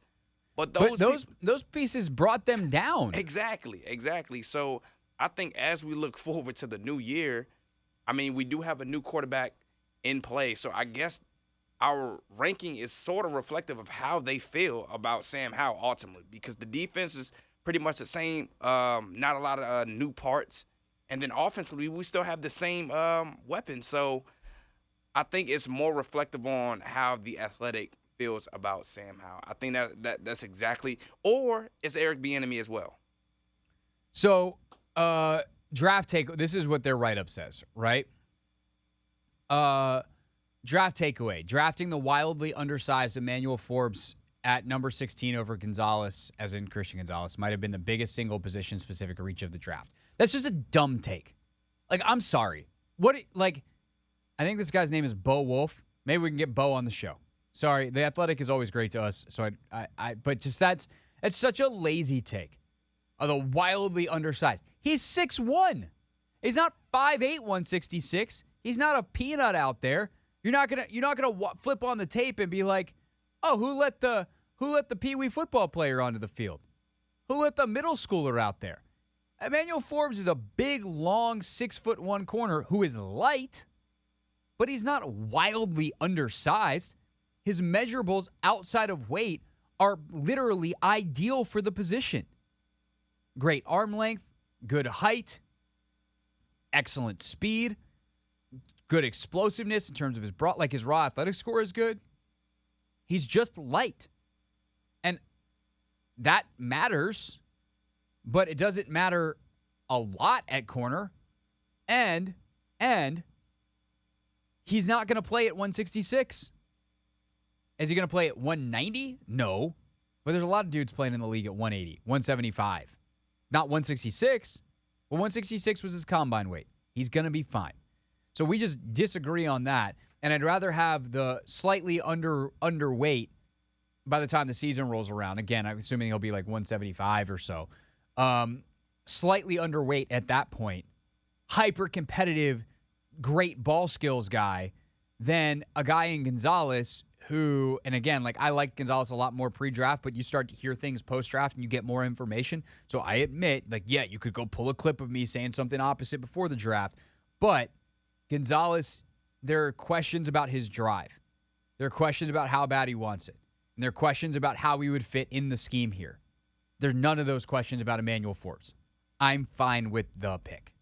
But I think also if you look at the Athletics big board, they had Emmanuel Forbes, mocked as a second rounder, 43, behind Keely Ringo, who they had at 32, the Deontay Banks, who they had at 34. So them calling Forbes is a reach, I understand why. So I think it's more so predicated to just, how they feel about, the Commanders. And a lot of people are down on Sam Howell. If you had Keely Ringo ahead of Emmanuel Forbes, you need to rethink. I'm dead serious. Like, I'm not funny haha here. You need to learn more about scouting. Oh. You need to learn more about how mental makeup and mental processing and consistency leads to results as opposed to high-end talent. Keely Ringo might work out in Philly. And look, he works out in Philly, and this looks silly. This clip looks really dumb in a couple years. I get it. But he is a guy that will benefit a lot from being around the Darius Slays of the world. And that was not true if he went a lot of other places. So we'll see if he pans out. He might actually not pan out and not be very good and might have been a total flyer in the fourth round for Philly. But come on. And then their downer, how much can a full season of Sam Howell and a pair of mid-round interior offensive linemen really be expected to improve the number 28 offense by DVOA? That's a lot to put on Eric Bieniemy's shoulders. Like, dude, did you watch them last year? Did you watch how bad Carson Wentz was? That's a big sample size of their season. He started, 7, 8 games by the time it was done? He started like half their season, and he was terrible for almost all of it. And also, yeah, they had massive center problems. So, I don't know, getting a starting caliber center seems like it would be a big deal. Having a different quarterback seems like it would be a big deal. They had a lot of scheme-oriented issues and couldn't get the ball to their playmakers. Eric Bieniemy knows how to do that. That seems like a big deal. So I just think maybe I will feel differently a year from now. Maybe I will back off what I think scheme is capable of doing in the league. But I watched Jay Gruden and Sean McVay and Kevin O'Connell take a lot of pretty untalented teams in terms of skill positions a long way with scheme.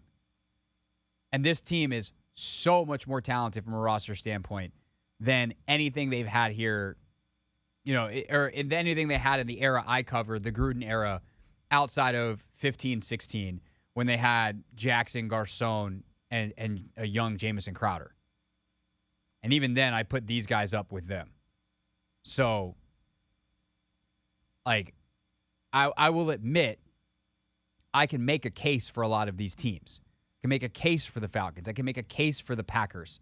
But I would not put them up ahead of Washington with where I think those teams are right now and where this team is.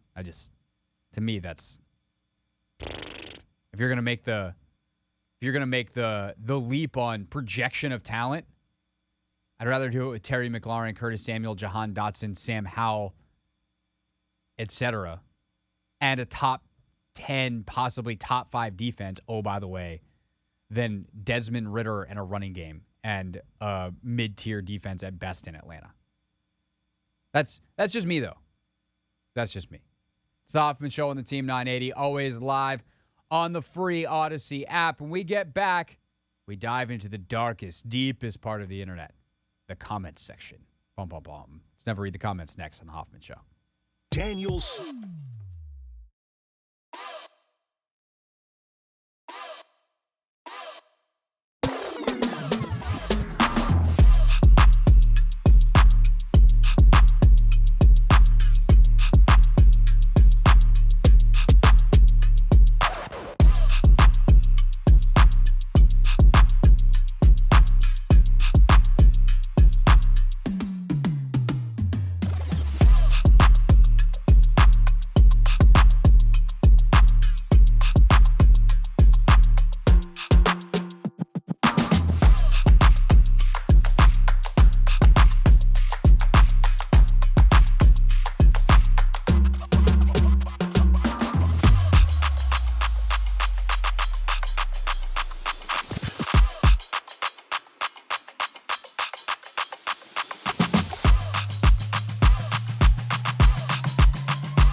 up at the bottom of the hour, we'll talk to one of the brightest stars in DC sports, one of the best young players of, well, anything in the world. Trinity Rodman from the Washington Spirit will join us coming up at 6:30.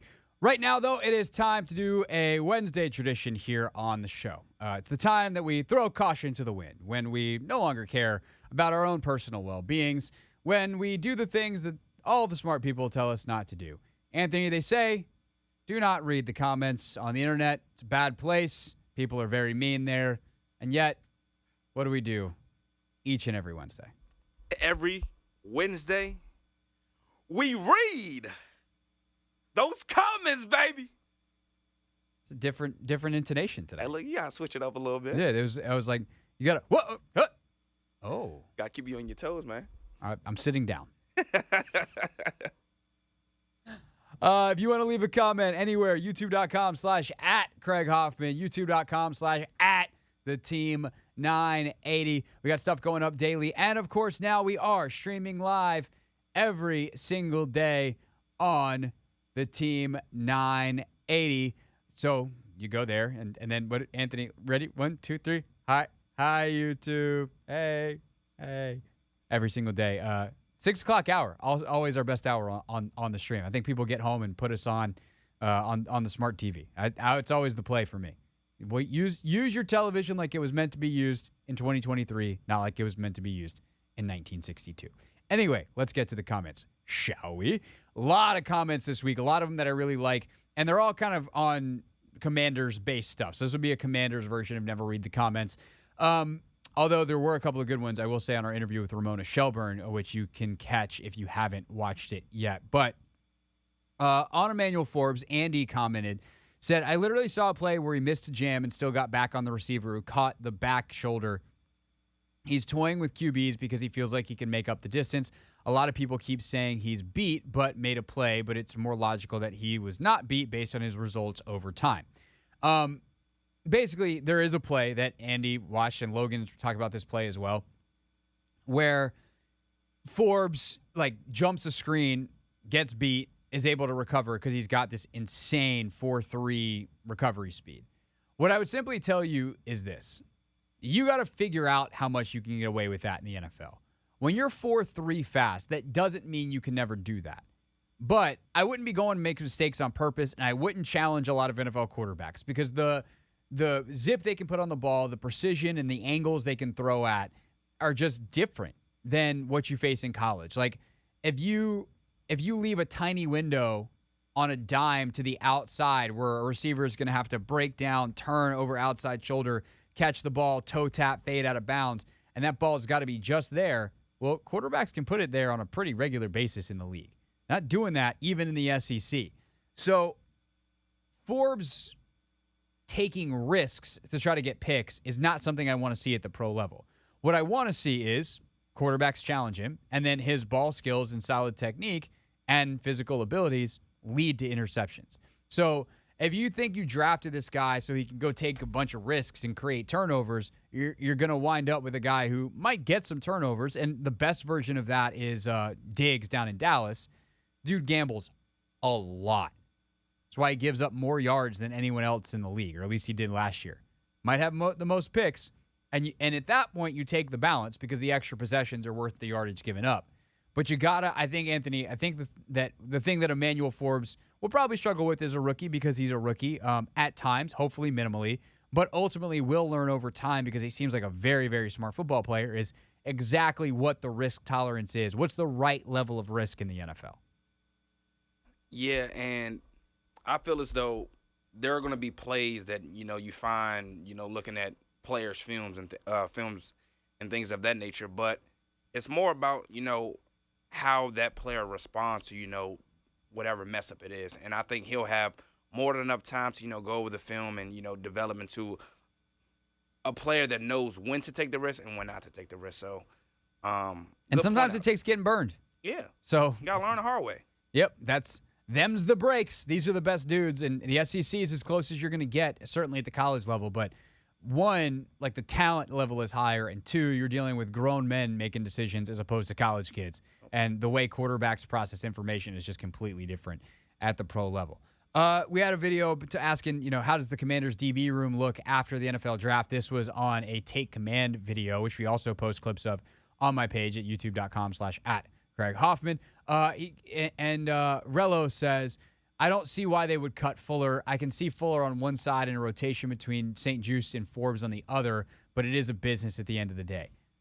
You don't draft a dude at 16 to have him in a rotation. I'm sorry, you just don't. I think Fuller and St. Juste. I think Forbes occasionally could have a series or two out, depending on what's going on in the game and what packages they have. But I think ultimately Fuller is probably going to be competing with St. Juste for a spot.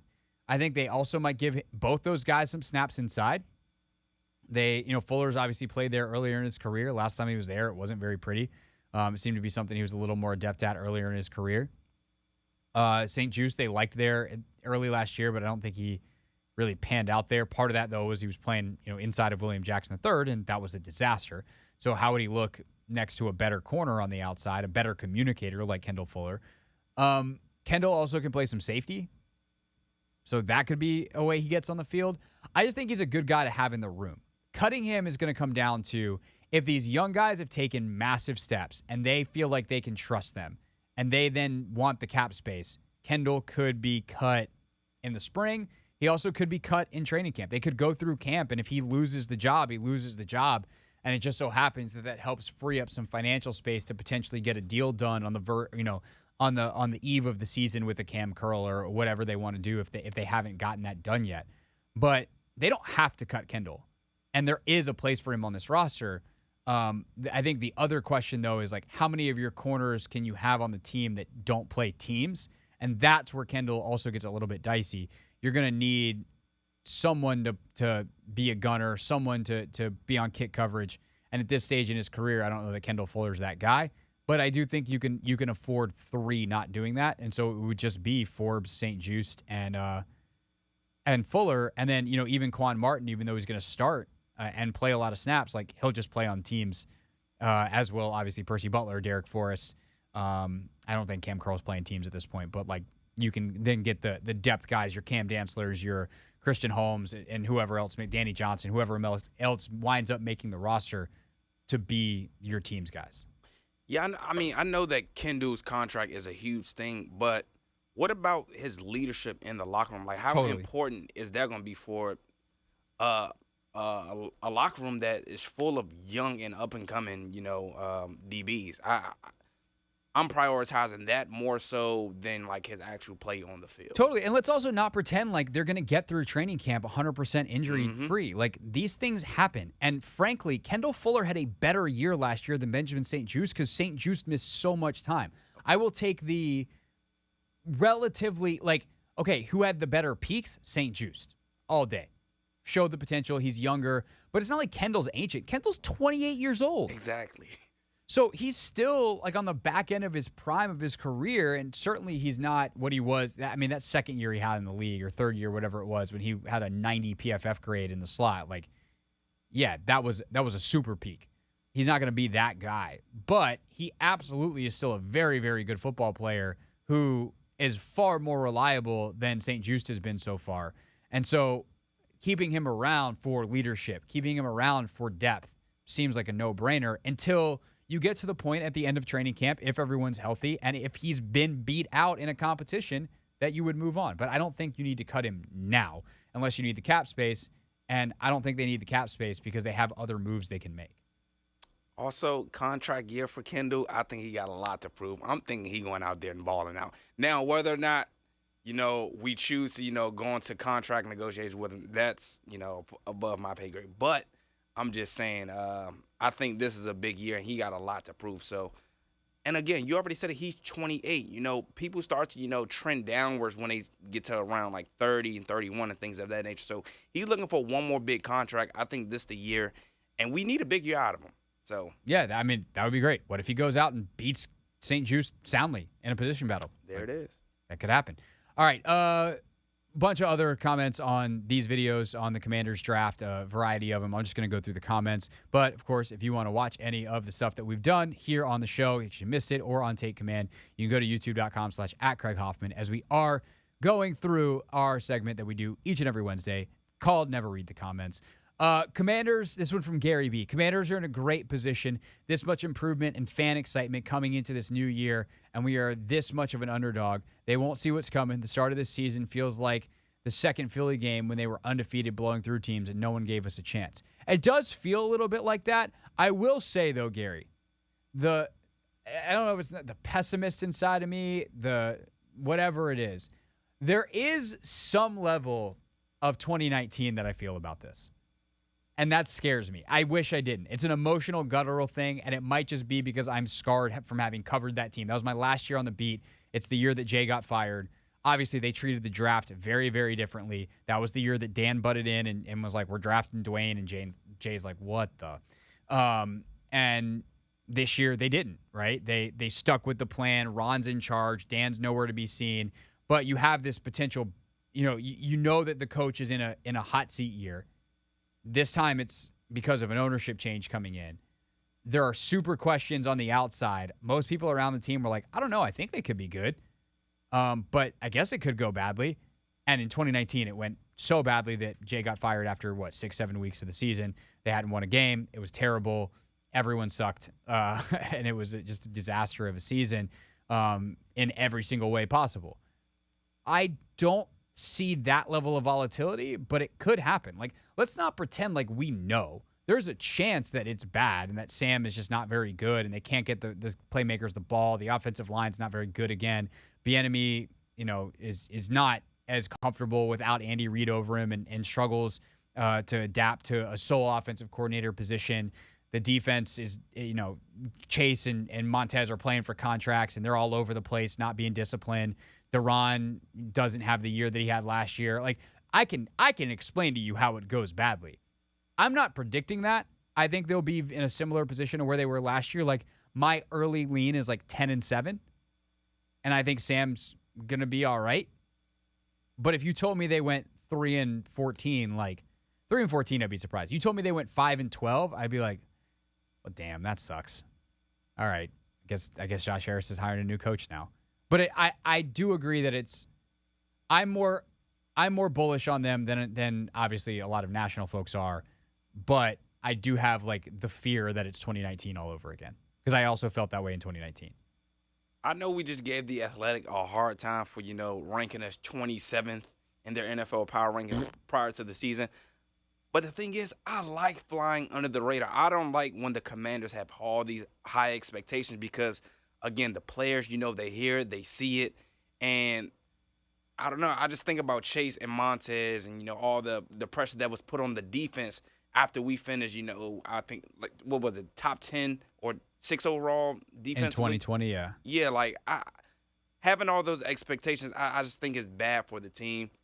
So I like flying under the radar. I like going out there, proving the haters wrong, proving the doubters wrong, and then, just letting our work speak for itself. So, if Sam doesn't have to have all the pressure on his back, the Commanders are going to go 12-5 with Sam, I'd rather, just fly under the radar and go from there. I don't think that's a terrible idea. I do think this team has struggled to handle success. It is one of the things that Ron Rivera has not gotten down in his time in Washington is every time they go on a run, they fall off the wagon. And when they have expectations, it goes very badly. So how do you manage success? That is something that this team needs to kind of grow up and figure out how to do. Along those lines, first I'm going to skip ahead to this one from Kevin. Always funny to see the disconnect with the national media. I think part of it comes down to an attitude of, well, this franchise has been so crappy for so long, we have to know better, or they have to have a secret, risky plan behind the scenes. I can't say I blame them for the last 25 years. And that's true too, right? When in doubt the Jets, doubt the Commanders. Until Joe Burrow got there, doubt the Bengals. Like, there are certain franchises that you just go like, yeah, they'll screw it up eventually. And you're right most of the time. And that's really kind of the question that Josh Harris is going to be finding out this season is if you count on the Commanders screwing up, if they do it, then Josh Harris is like, okay, we're going to completely start over. Everybody's gone, clean house.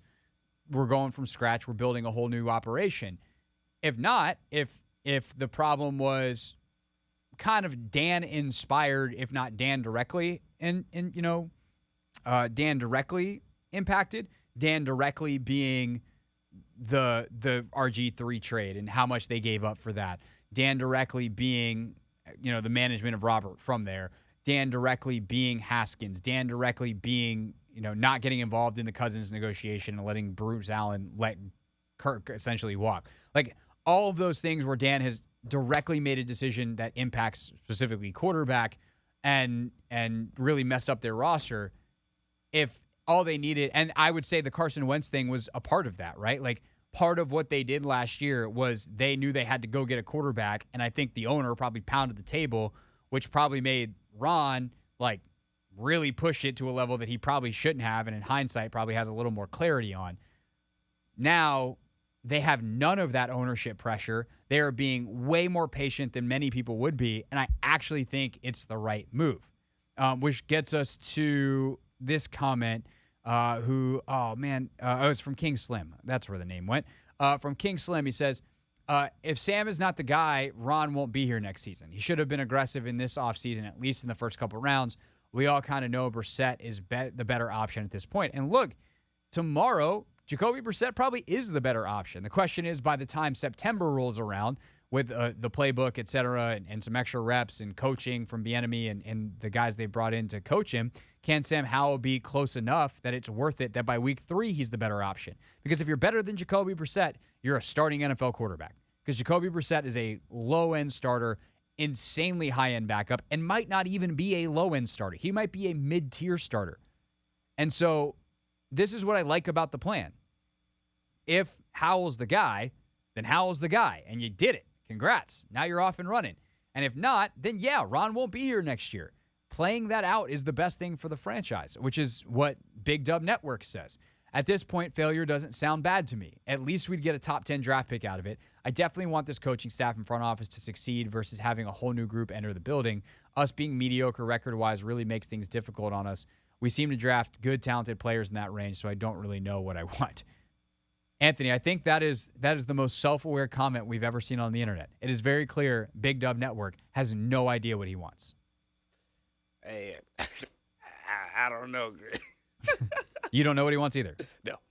That makes sense because neither does he. Yep. Hard to help somebody who doesn't want to be helped, Anthony. Yep. It's good life advice right there. Thank you. I think that, to me, that's actually a fun question. It's not a very fun question because it's super pessimistic and people are going to get super mad about it. But what is your version of worst case scenario this season? That's a fun one to kind of brainstorm about as a topic in May with the safety of distance where the season's not bearing down on you and you're trying to put your optimist hat on. But what's the worst thing? Is it, because to me it's kind of them going 9-8 with Brissett playing pretty well. And it's should we just keep rolling with Jacoby? Should we re-sign him? Do we start over? Hey, we had a winning record. Oh, we just missed the playoffs. Or God forbid they make the playoffs at 9-8 and win a playoff game with Brissett. You still got no plan for the future. And you've gotten yourself way out of the Caleb Williams, Drake May game. I don't, that to me is the worst case scenario. If they bomb out and they're at the top of the draft, great. If this works and Sam Howell's the dude, that's phenomenal. Being in the middle is where, to me, that's the worst case scenario. Yeah, I agree. Because I feel like that's where we've been the last couple of years. Fringe playoffs, or we're getting in the playoffs 7-9 with Taylor Heineke playing well. And it's just more so what is our direction moving forward? If we're going to continue to fall in the middle of the pack and hang around that area, then we'll never be able to really be able to move forward or, be able to move forward. Definitely. Last one that by the way, Big Dub Nation, there you go. Now you know what you want. GB says, did Mayhew get outbid by the Steelers for the Patriots' 14th pick, Broderick Jones? He admitted he should have been more aggressive moving up. I'm going to say no. I don't think Jones fits their profile. My guess is that they wanted Matthew Bergeron out of Syracuse or Steve Avila, the guard, out of TCU at the top of the second round. And there was a couple of trades that happened. I was looking at this morning. We actually talked about it on Take Command. The Falcons, I think, traded up for Avila, if I'm remembering correctly. Or did they get Bergeron? No, they got Bergeron.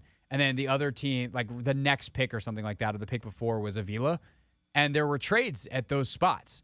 And so I wonder if Mayhew had offered something that was like in line with the Jimmy Johnson draft chart, the kind of baseline that everyone uses or whatever updated version they have now. And he's like, man, I should have just offered one pick better than that. And I could have gotten up and gotten the guy. But that's my guess. Jones, I don't think they wanted to move in the first round. Jones is way too raw and inexperienced for what they like on the offensive line. And I think they really, really, really wanted Forbes. I also think they really wanted Martin. But I think Bergeron and Avila would have been guys that they targeted based off their needs and kind of they fit the profile of Logan did a really good job on one of our pre-draft pods of going into what the Commanders look for at different positions, and they fit the profile for what the Commanders like on the offensive line. He said actually Bergeron is like the most Commanders player in the draft. That would be my guess, but we'll never know unless someone actually reports it, which would involve someone over in Ashburn spilling the tea. All right, we get back here on the Hoffman Show. Trinity Rodman, one of the most exciting players in all of DC sports, joins us live here on the Team 980.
The Hoffman Show on the Team 980. We are live as well on the free Odyssey app. And joining us now, one of the most enjoyable athletes to watch in DC, one of the best under 21 athletes on the planet. Trin, I only get to say that for like another 2 weeks before you actually are 21. From the Washington Spirit and the U.S. Women's National Team is Trinity Rodman. What's up, Trin? Welcome to the show. Hi, thanks for having me. You are so welcome. So I want to talk about a bunch of different stuff here, but I want to start asking you a question about your game that I've had since I first started watching you play 3 years ago, which is how teams handle your speed. And it was really funny to me when you first got into the league because it seemed like everyone else didn't realize that like a human could run that fast. And all of a sudden you would pick off a ball and people would kind of give this look like, what is she doing there? And I'm curious, as you have continued in the league over the last couple of years, if teams have started to adjust and adapt and how you changed and adapted your game to keep that as such an advantage that you have. Yeah, I mean, I think that was an advantage my rookie year because no one had any idea, like, who is this girl? But yeah, I've definitely noticed there's been alterations to the way that defenders in the league defend me now. Like before, I feel like it was more like front foot, like on my butt. And I feel like now it's more like passive and it's like back foot, like ready for me to dribble. Cause I think obviously I love 1v1s. So yeah, they've definitely, I don't want to say like backed off, but I think they've changed their stance a little bit. Yeah, definitely. I think the other one too, where it comes into play a lot, is you as a defender. And especially as you guys this year have started to press so much more, where teams are way more careful about where they put a pass because it's like, oh, she might actually get there. Like the pace has to be right. You have to make sure, kind of an awareness. And Hatchie and obviously Sanchez have this as well because they're so fast. But I'm curious how that over this first month or so of the season has evolved too, as teams have seen what you guys are putting out there under Mark. Yeah. Having the two front now, it's like almost more aggressive, like defending, especially like goal kicks. Like we are on the front foot, like ready to go. And I think, teams are more inclined to kind of play a quick bounce back for a long ball or just straight long. And I think we noticed that last game against Chicago, it was like they were playing short and then the last 6 And then they weren't. And then they weren't. They were playing long. So, I mean, obviously that's a compliment to Mark and the way that he's coached us. But yeah, I think it's definitely helped because then it's a 50-50 rather than them having time to dribble. Trinity Rodman with us here on the Team 980. So there's a really funny TikTok/Instagram reel that I actually think I saw on your page for the first time. It's one's like, I'm alive, I'm dead, that one. And I feel like that is how you play sometimes at the end of games where you're just like, I'm not, I can't run. And then you go and make some other sprint. Where does that come from? Whether, is it like a desire thing? Is it just kind of a conscious choice at the end of game of how you expend your energy, but your ability to always seemingly be able to summon one more sprint when you need it? Yeah, I don't think it's like my body can actually do it. I think it's more of like you're going to do it type of thing. And I think, there's sprints where I'm like, oh my gosh, I'm dying. And then the ball gets near me and I'm like, like flip of a switch. But and I think I've tried to get better at like not switching off, more of like getting back to the Spirit. You guys obviously have a big one this weekend against San Diego. Back to the Spirit. You guys obviously have a big one this weekend against San Diego. But you've been on as part of so many junior national teams over the years. Now you're obviously in the mix and very likely, fingers crossed, going to the World Cup this summer as part of the senior national team. You've been in that environment for a couple of years now. What is the difference between that junior national team level and now being amongst the best of the best in that senior national team environment?